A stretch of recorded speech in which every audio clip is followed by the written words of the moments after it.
В Инте стартовала выдача удостоверений «Дети войны».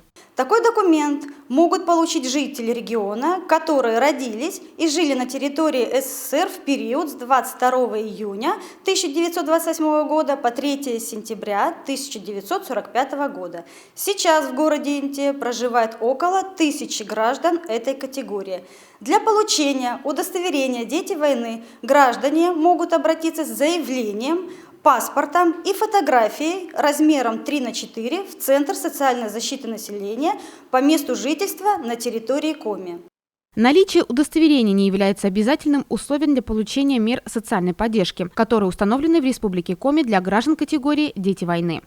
Все предусмотренные для данной категории меры соцподдержки, а это ежегодная выплата ко Дню Победы в размере 3000 рублей и мера социальной поддержки по оплате ЖКУ в сумме 600 рублей для жителей северно-природно-климатической зоны предоставляются и будут предоставляться независимо от наличия у гражданина данного удостоверения. Специалисты напоминают, что прием граждан осуществляется по предварительной записи по телефонам 3 23 71 и 3 14 11.